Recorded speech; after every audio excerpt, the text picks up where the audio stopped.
Contar qué es lo que pasa. Estamos en línea con el tributarista César Litvin. Por supuesto que vamos a hablar de lo que pasa en muchos aspectos de la economía nacional. ¿Cómo le va, Litvin? Buen día. María lo saluda desde LU6 Atlántica en Mar del Plata. ¿Qué tal? Buen día, María. Qué gusto estar en Mar del Plata, ¿no? Venga, César, venga, no se lo pierda. Está bárbara la mañana. Estoy trabajando intensamente en Buenos Aires. Y tiene que tener una oficina acá en verano. Y es posible, sí, es buena idea. ¿Y cómo Voy no? a pensar, María. ¿Cómo no? ¿Sabe la cantidad de oficinas para alquilar que hay y se pasa un verano fenomenal? ¿En serio? No, la idea está a la vida hay que darle forma, Litvin. Claro que sí. Claro que sí. No, en serio, muchas veces no nos damos cuenta de que podemos seguir trabajando en lugares donde nos cause más placer, ¿no? Claro, una oficina con vista al mar sería espectacular. Sí, Uno sí. se concentra mucho mejor. Ahora dígame, ¿cómo lo tienen de concentrado las nuevas medidas económicas, Litvin? ¿Qué opinión tiene sobre lo que está sucediendo? Mucho porque ya entraron en vigencia casi todos los impuestos que fueron aprobados con el paquete de solidaridad, como fue denominado, ¿no? Y de emergencia económica. Un impuesto muy importante que incide sobre mucha gente es el impuesto sobre los bienes personales. Para que la audiencia entienda, este es un impuesto patrimonial. No importa si uno tiene ganancias o no tiene ganancias, se paga sobre una fotografía de bienes al 31 de diciembre de cada año. Esos bienes donde se le saca la vivienda personal, sí, que no está grabada, pero si tienen un inmueble en Mar del Plata, de paseo, de veraneo, si tienen un auto, si tienen algún ahorro en el colchón, sí. Si supera 2 millones de pesos ya se empieza a pagar este impuesto. Claro, y 2 millones de pesos no es tanta plata hablando de bienes como, por ejemplo, un departamento, una casa. No, claro. Que muchas familias han ahorrado toda la vida, ¿no? Más o menos, son $30.000. Claro, muchas familias ahorran toda la vida porque quieren dejarle algo a sus hijos, porque tienen la posibilidad de hacerlo. ¿Está bien que tengan que tributar esto? No, la verdad es que es un impuesto que se usa poco en el mundo, porque normalmente hay impuestos patrimoniales pero sobre el bien específico. Por ejemplo, el impuesto inmobiliario sobre los inmuebles, que ahora se va a venir un impuestazo respecto de ese impuesto inmobiliario. El impuesto de la patente es un impuesto. Entonces, este impuesto, la crítica que se le hace son varias. En principio, que es un impuesto que no se usa casi en el mundo. Segundo, es un impuesto que tiene un mínimo no imponible muy bajo, estos 2 millones de pesos. La clase media ya empieza a pagar este impuesto. Y por el otro lado, la duplicación que se genera, porque ya se paga impuesto inmobiliario por los inmuebles, ya se paga patente por los autos, con lo cual, digo, es una duplicación de impuestos. Entonces, es un impuesto que, como tiene un mínimo muy bajo, afecta mucho a la clase media. ¿Y hay alguna forma de escaparse de estos impuestos? No es escaparse, sino si uno invierte en títulos públicos argentinos, ¿sí? Que no le ha ido muy bien a los que invirtieron en títulos públicos argentinos, o pone el dinero en plazo fijo en un banco, esas inversiones no están grabadas con bienes personales. Pero tampoco bueno, demos idea, ¿no? Porque están grabando absolutamente todo. ¿Por qué será que en la Argentina, si hay plata que falta, tienen que sacarla del bolsillo de la gente? Sí. Bueno, esto viene pasando hace muchas décadas, ¿no? Pero de la gente que más trabaja, ¿no? Porque no la sacan del bolsillo del político, de los que más gastan. No, claro, bueno, esta es la crítica. Yo voy a dar una frase: estamos saturados de impuestos, porque la nación cobra impuestos, las provincias cobran impuestos y los municipios cobran impuestos. Si sumamos todos los impuestos vigentes en la Argentina, ya son 164 impuestos. Qué bárbaro. Qué bárbaro. Entonces, estamos bastante desbordados de la cantidad de impuestos que hay en la Argentina. Si hay algunos impuestos que uno paga y no se da cuenta, en los servicios públicos, en gas, en luz, hay un montón de impuestos contenidos en ese valor de la boleta que pagamos, y son impuestitos chiquitos, pero van sumando.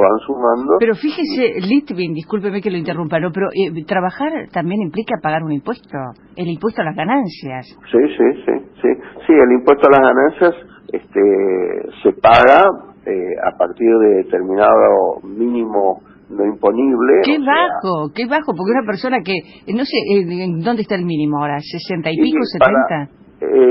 Para solteros están 60 y pico mil pesos, y para casados con 2 hijos a cargo, menores de 18 años, está en 73 mil pesos aproximadamente. Me parece que ahí se les va la mano en serio, ¿no?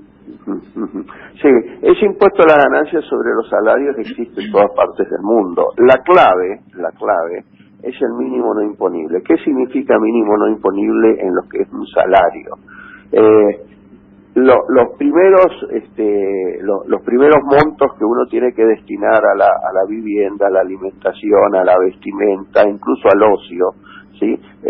Eso significa que no hay capacidad económica para pagar el impuesto, porque tiene que destinar la parte salarial, la primera parte de lo que se gana, hay que destinarlo a la subsistencia. Exacto. Entonces, si el mínimo no imponible va quedando bajo, va quedando retrasado, se capta una capacidad económica que quizás el asalariado no la tiene, porque tiene que pagar alquiler, tiene que pagar alimentación, vestimenta, en algunos casos, también transporte, etcétera.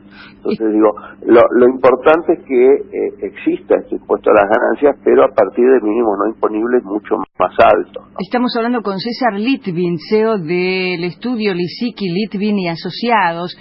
Usted sabe, César, que ayer, precisamente cuando leía un artículo en el que se lo mencionaba, y usted comentaba que hasta el 29% del aumento de los 4.000 pesos que les van a dar a los privados, también a los estatales, el 29% podría ir en el impuesto a las ganancias. O sea que de los 4.000 queda un 30% menos casi, ¿no? Sí, en algunos casos incide en ese porcentaje. En otros casos que están por debajo del mínimo los salarios no le incide nada. Pero entonces le conviene más al Estado el aumento de salarios que al que lo cobra. Es más o menos lo que le digo, ¿no? Porque sí, recaudan más. En algunos casos el incremento salarial no va totalmente al bolsillo del trabajador, sino que también una parte importante va al bolsillo del Estado.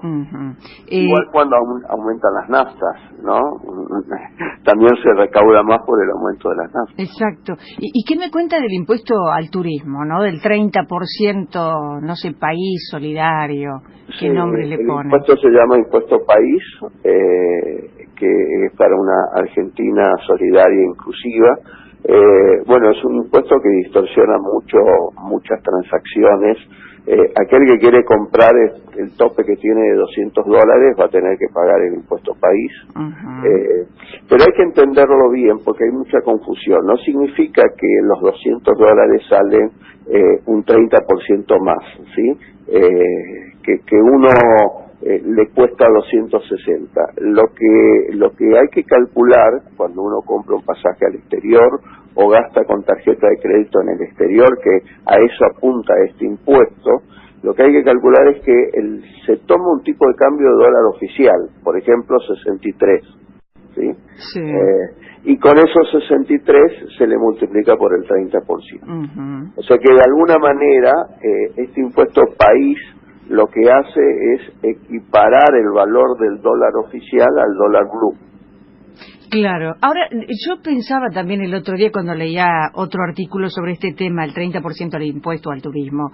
Es para la clase media, porque el que tiene plata paga el 30%, el que tiene mucha plata tiene tarjetas afuera, o sea que es para la clase media, pega ahí. Afecta mucho, pega mucho a la clase media, los que se quieren ir a veranear por primera vez a Disney, los que se quieren ir a Brasil, ¿sí?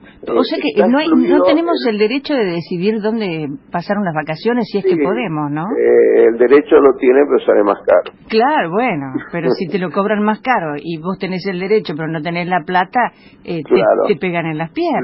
Lo que está excluido es el viaje terrestre a países limítrofes. O sea, el que quiere irse a Brasil en micro, no va a tener que, no tiene que pagar el impuesto. Ahora, yo le pregunto, si yo me voy hasta Foz de Iguazú en avión, ¿no? O hasta las cataratas en avión. Sí. Cruzo a Foz de Iguazú y de ahí hago micro hasta Brasil. Sí. ¿Me cobran el 30? No, pero cuando pagues en Brasil cualquier tipo de servicio, la comida, el hotel, el transporte incluso en Brasil, y te llegue en la tarjeta de crédito en el resumen, ahí sí te van a cobrar porque es un gasto hecho en el exterior. ¿Y todo esto que está sucediendo es justo? Será necesario, pero es justo. No sé si tampoco era necesario. La verdad es que acá hay un déficit fiscal, ese déficit fiscal hay que financiarlo. Lo que pasa es que hay que elegir cómo se financia el déficit fiscal. En algunos gobiernos se financia con deuda, en otros gobiernos se financia con emisión monetaria. En casi todos los gobiernos se financia con más impuestos. Y en muy pocos gobiernos en la Argentina se financia con reducción del gasto público. Claro. Bueno, la cuestión es esa, ¿no? Que parece que los políticos todos han gastado mucha plata y ahora nosotros tenemos que pagar porque las papas queman, ¿no? Y sí, bueno, alguien tiene que pagar la fiesta. Pero viven de fiesta, porque la verdad que yo no participé de ninguna. ¿Usted participa? No, yo vivo trabajando 14 horas por día. Ahora, ¿no se les ocurrirá otra cosa? No sé, a mí me parece que siempre nos pasa lo mismo, ¿no? Yo quiero dar un ejemplo, porque a veces hay que mirar a los que le va bien, ¿sí? Bueno, hay una cantidad importante de países que en los últimos 10 años, hay 20 países que estuve investigando, que en los últimos 10 años han bajado los impuestos, y esa baja de impuestos le permitió un crecimiento económico importante. Porque lo que hay que tener presente es que mientras la actividad económica crece, ¿sí?, eso mismo genera todo un efecto de repotenciación del consumo, del empleo, de distintas inversiones. Entonces yo creo que lo que habría que hacer es generar un sistema tributario que aliente inversiones. Hoy tenemos un sistema tributario de muchísima cantidad de tributos, 164, que desalienta a cualquier inversor que quiere invertir en la Argentina. Entonces, por ejemplo, Irlanda es un caso muy importante para estudiarlo, porque Irlanda estaba en una situación de mucho gasto público, de mucho déficit fiscal en la década del 80, y lo que hacía era cada vez aumentar más impuestos y cada vez iba peor. Porque, claro, cuando hay muchísima carga fiscal, las inversiones van para otro lado. Sí, y más gente puede pagar menos, ¿no? Porque claro, el porcentaje de cobrabilidad cae. Y además cada vez a más gente le va peor porque tiene que pagar mucho impuesto. Entonces no genera todo ese movimiento y esa actividad económica hacia el bien. Me decía alguien, bueno, charlando sobre este tema, ¿no? Que no viene a cuento el nombre. Bajen los impuestos, que bajen todos los impuestos, que más gente pague y el que no paga, que vaya preso. Sí, claro. Bueno, eso es lo que hizo Irlanda. Pero bajó abruptamente los impuestos. Y en Irlanda se han establecido empresas muy importantes.